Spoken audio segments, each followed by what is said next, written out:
Il existe un silence qu'ils ont brûlé avec les livres. En l'an 325, 300 hommes se sont réunis dans une salle à Nicée. À l'extérieur, des milliers de textes sacrés étaient éparpillés sur des tables en bois, des parchemins roulés, des codex anciens qui sentaient l'encens et la poussière des siècles. À l'intérieur, la décision la plus dangereuse de l'histoire de l'Occident, ce qu'il vous serait permis de savoir sur Dieu, ce qu'il vous serait permis de penser sur votre propre âme, ce qu'il vous serait permis de ressentir lorsque vous fermeriez les yeux et chercheriez le sacré. La plupart de ces manuscrits ne furent plus jamais revus. Les flammes dévorèrent des parchemins entiers sur les places publiques. Des bibliothèques furent saccagées. Des moines copistes reçurent l'ordre de détruire les originaux. Mais le feu ne put éteindre ce qui y était écrit. Il ne put tuer l'idée qui pulsait dans chaque ligne. Une idée si simple qu'elle effrayait, si puissante qu'elle devait être enfouie sous des couches de dogmes, de rituels et de peurs. Le royaume de Dieu est au-dedans de vous, pas dans le temple de marbre, pas dans les mains du prêtre, pas dans les basiliques de Rome. À l'intérieur, ici, maintenant. Eckhart Tolle trouva cette phrase 20 siècles plus tard, non pas dans une bibliothèque interdite, mais assis sur un banc de parc à Londres, au bord du suicide, tremblant de panique existentielle. Et lorsque la présence prit le dessus sur le vide qu'il était, lorsque le personnage Eckhart s'effondra, et qu'il ne resta que la conscience pure observant elle-même, il comprit pourquoi cette vérité fut traquée comme la plus dangereuse des hérésies. Car si le divin est en vous, qui a besoin d'intermédiaires? Si la porte du royaume est dans votre respiration, qui a besoin de clés d'or? Si le temple est votre corps, qui a besoin de cathédrales? Les gnostiques le savaient. Valentin Basilide, les disciples de Thomas. Maître Eckhart le savait, et faillit être brûlé vif pour l'avoir dit dans des sermons allemands au XIVe siècle. Les mystiques soufis le savaient, et Mansour al-Hallaj fut écartelé à Bagdad pour avoir déclaré « Je suis la vérité ». Les kabbalistes juifs chuchotaient dans les sous-sols. Les premiers chrétiens, avant Rome, avant Constantin, célébraient dans les catacombes, où tous avaient un accès direct à l'esprit. Tous furent persécutés. Tous furent réduits au silence. Tous répétaient le même blasphème intolérable. Vous n'avez besoin de personne entre vous et le sacré. La porte est ici. Elle l'a toujours été. Elle ne s'est jamais fermée. Mais les portes ouvertes ne construisent pas d'empire. Alors ils ont créé la séparation.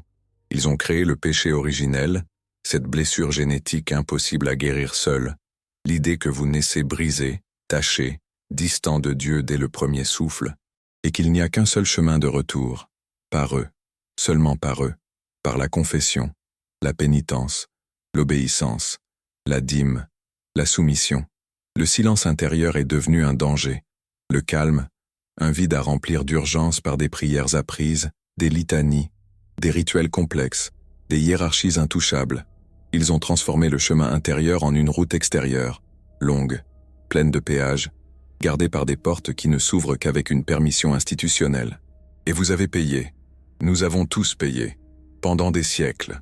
Tolle a découvert quelque chose que les textes interdits disaient déjà. L'esprit est le dernier prêtre corrompu. Il vous convainc que vous êtes vos pensées, que votre identité est faite de souvenirs et de peurs, que le passé vous définit comme une sentence judiciaire, que l'avenir vous sauvera si seulement vous souffrez assez maintenant. Mais entre une pensée et une autre, il existe un espace, un silence, un vide lumineux. Et c'est là que le feu n'atteint pas. C'est là qu'aucune institution ne peut entrer. C'est là que le royaume a toujours été, intact, attendant que vous cessiez de le chercher sur des cartes dessinées par d'autres.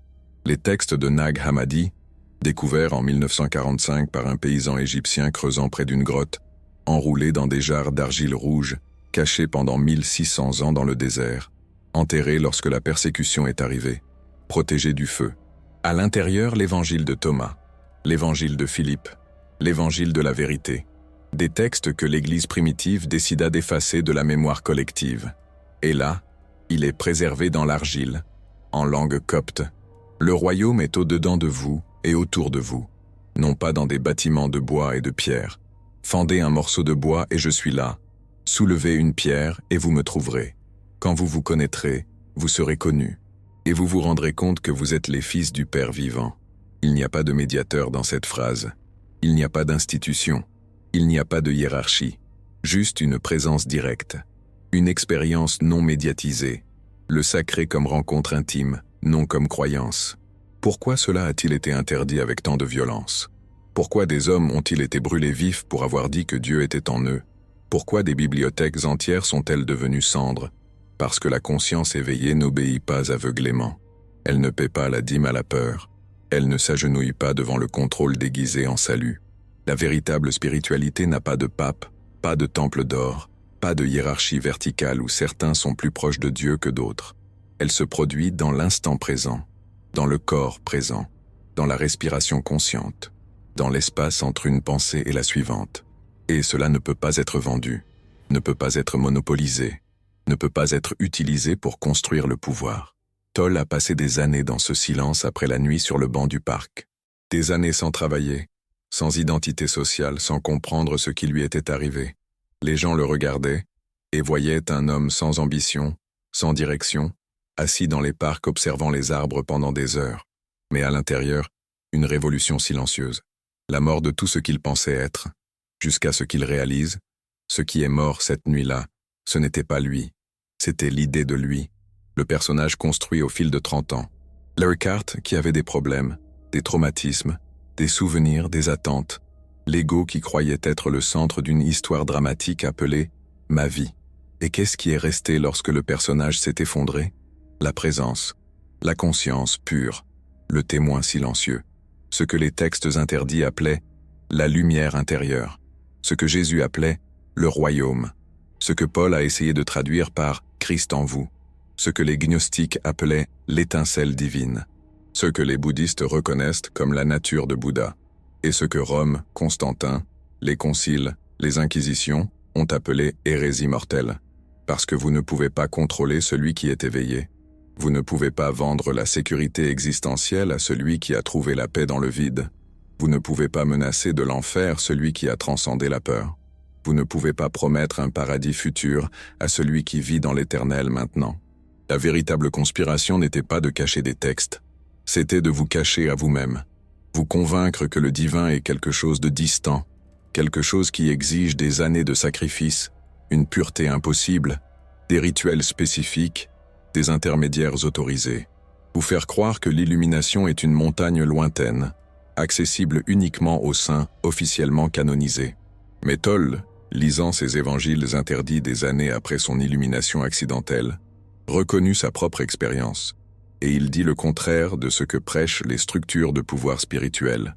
La présence est disponible maintenant, en ce moment, dans cette respiration, dans l'espace avant que la prochaine pensée ne naisse.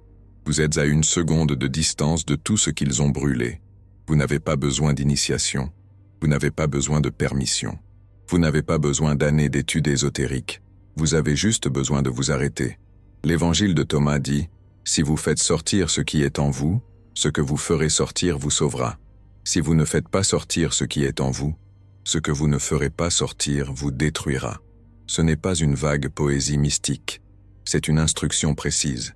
Ce qui est à l'intérieur, c'est la conscience avant la pensée, la présence avant l'identité, le silence avant la parole. Et ce qui vous détruit, c'est de vivre identifié au bruit mental, à la narration compulsive, à la voix dans la tête, qui ne cesse jamais de juger, de comparer, de se lamenter, de projeter. Toll enseigne que cette voix, ce n'est pas vous. C'est le dernier prêtre corrompu qui vous fait payer un péage pour accéder à votre propre âme. Et vous payez en y croyant, en obéissant quand elle dit « Tu n'es pas assez bien, tu as besoin de plus. Quand cela arrivera, alors tu seras heureux, si seulement le passé était différent. » Mais lorsque vous réalisez que vous écoutez la voix, lorsqu'il y a assez d'espace pour témoigner de la pensée sans être la pensée, quelque chose change. Vous n'êtes pas la radio, vous êtes celui qui écoute la radio, et vous pouvez toujours l'éteindre. Les pères de l'Église primitive le savaient. C'est pourquoi ils ont créé des dogmes complexes, des credos obligatoires, des hiérarchies sacrées, parce que l'expérience directe n'a pas besoin de théologie, la présence n'a pas besoin d'explication, mais le contrôle a besoin de complexité. Il a besoin de vous convaincre que c'est compliqué, que vous ne pouvez pas y arriver seul, que vous avez besoin d'experts qui interprètent les textes sacrés pour vous. Mais qu'y a-t-il à interpréter dans « Soyez tranquille et sachez que je suis Dieu » Qu'y a-t-il à médier dans « Le royaume est au-dedans de vous » Qu'est-ce qui a besoin d'un prêtre dans la phrase « Là où 2 ou 3 sont réunis en mon nom, je suis là » Rien. Le message original était d'une simplicité radicale, d'un accès direct, de la fin de la séparation. Et cela devait être détruit, parce que les empires ne se construisent pas sur la vérité que chaque personne est un temple vivant. Ils se construisent sur le mensonge qu'il existe des lieux sacrés et des lieux profanes, des personnes saintes et des personnes pécheresses, des intermédiaires nécessaires et des multitudes dépendantes.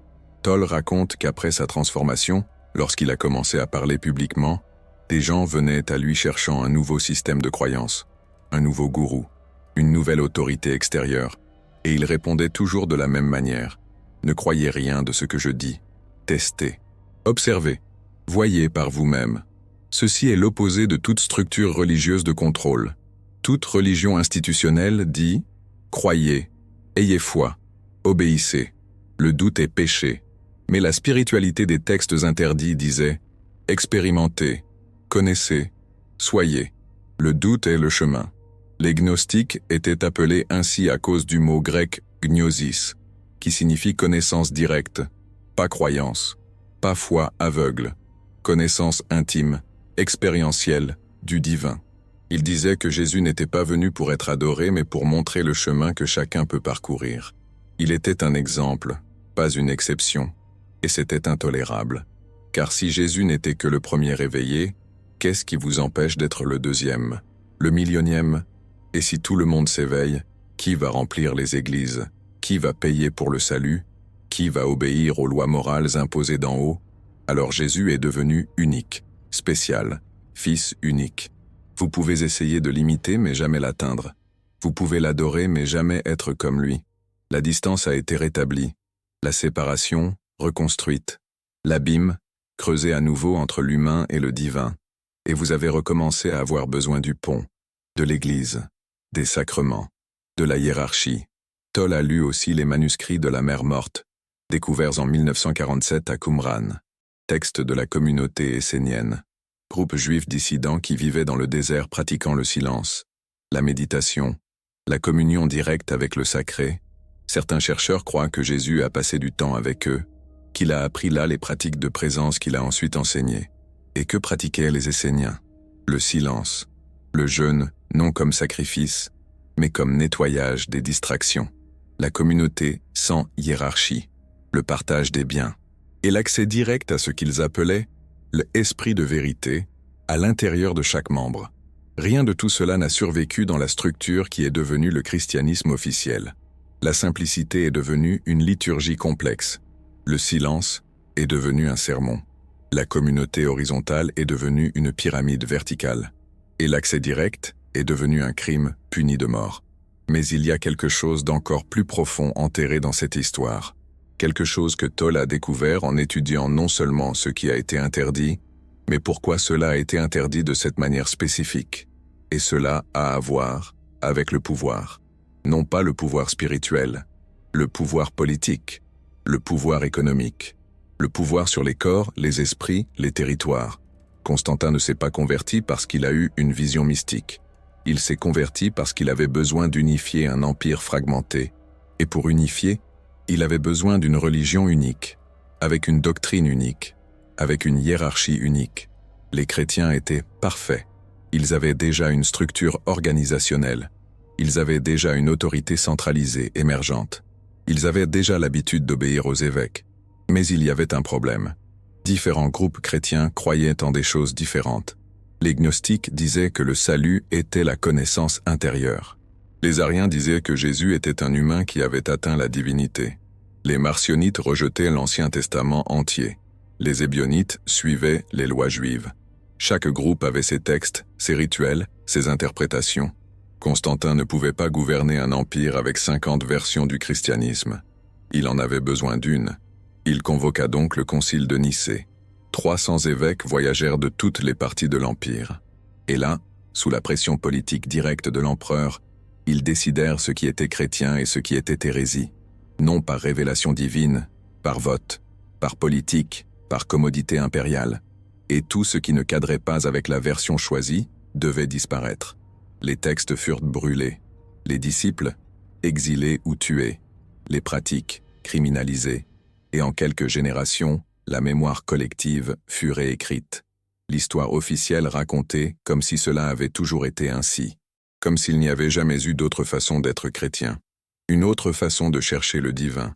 Mais les cendres ne mentent pas, et les textes enfouis dans le désert ont attendu 1600 ans pour raconter la vérité. Il y a eu une guerre pour votre âme, et vous avez perdu sans savoir que vous vous battiez. Toll l'a réalisé non par la recherche historique, mais par sa propre expérience. Quand il s'est éveillé sur ce banc de parc, personne ne lui avait appris comment faire. Aucun maître, aucun texte, aucune tradition. Ce fut une expérience directe, non médiatisée, incontrôlable. Et quand il a commencé à en parler, il a rencontré de la résistance. Pas des athées, des religieux, parce qu'ils disaient que vous n'avez pas besoin de leur religion. Vous n'avez pas besoin de leur rituel. Vous n'avez pas besoin de leur croyance.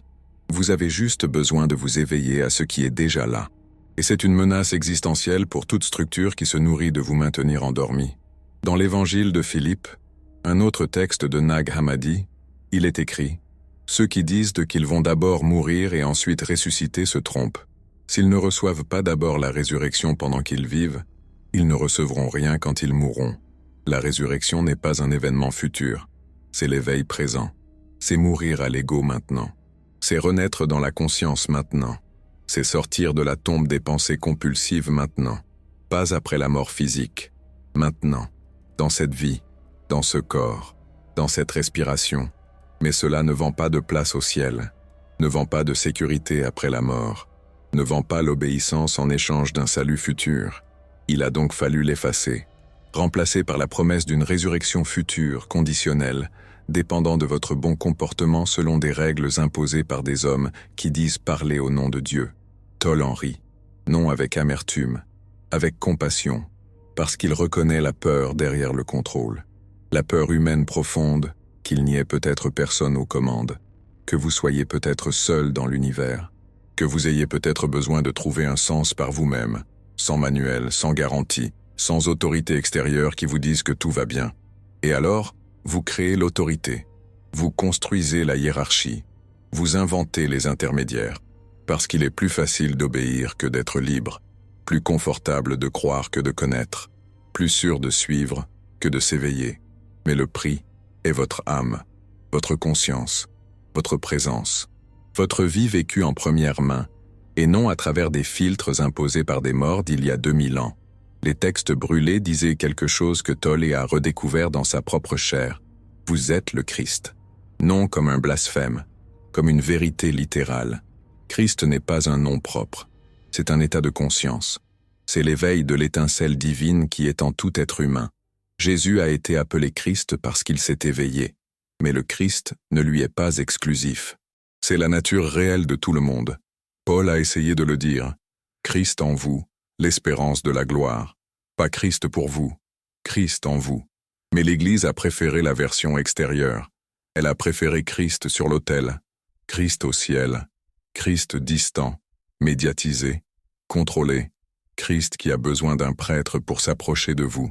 Et vous avez accepté, parce qu'on vous l'a enseigné depuis l'enfance, parce que tout le monde autour croyait, parce que remettre en question était dangereux, parce que douter était un péché.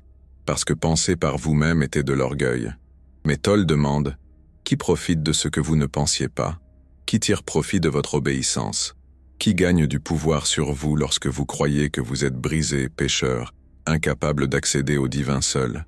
La réponse est dans les cathédrales d'or, dans les palais du Vatican, dans les comptes bancaires des méga-églises, dans les structures de pouvoir qui existent depuis des siècles en se nourrissant de votre sentiment de séparation.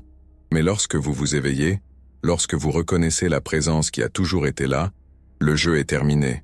Vous n'avez plus besoin d'eux. Et ils perdent tout. C'est pourquoi ils ont brûlé les textes. C'est pourquoi ils ont tué les mystiques. C'est pourquoi ils ont criminalisé l'accès direct. Parce que la conscience éveillée est la fin de tout contrôle spirituel. C'est la fin de toute autorité religieuse, qui ne soit pas votre propre reconnaissance interne du sacré. C'est la fin de tout empire, construit sur le mensonge de la séparation. Et maintenant vous connaissez le secret qu'ils ont interdit. Ce n'est pas une information ésotérique. Ce n'est pas une pratique compliquée. Ce n'est pas une connaissance qui prend des années à maîtriser. C'est simple comme ça. Arrêtez, respirez, observez l'espace entre les pensées. Reconnaissez la conscience qui observe. Réalisez que cette conscience n'est pas produite par vous. Vous êtes produit par elle. Vous êtes son mouvement temporaire, onde momentanée dans l'océan infini. Et lorsque vous percevez cela, lorsqu'il y a une seconde de clarté totale, où le personnage disparaît et qu'il ne reste que la pure présence, vous comprenez pourquoi ils ont brûlé les livres, pourquoi ils ont tué les mystiques, pourquoi ils ont construit des empires entiers pour vous tenir éloignés de cela. Parce que cela détruit tout, toute identité, toute croyance, toute peur, toute structure de contrôle. Et ce qui reste est la liberté absolue, la présence, l'amour, la conscience vibrant comme tout ce qui existe. Ils ont brûlé les livres, mais ils n'ont pas pu brûler le silence. Il est toujours là, à l'intérieur de vous, avant vos pensées, après vos peurs, au-delà de vos croyances, en attente, non pas depuis 2000 ans, depuis toujours, depuis avant le temps, dans l'éternel maintenant qui n'a jamais commencé et ne finit jamais. Et tout ce que vous avez à faire est d'arrêter de fuir, arrêter de chercher, arrêter de croire que vous êtes loin, parce que vous ne l'avez jamais été.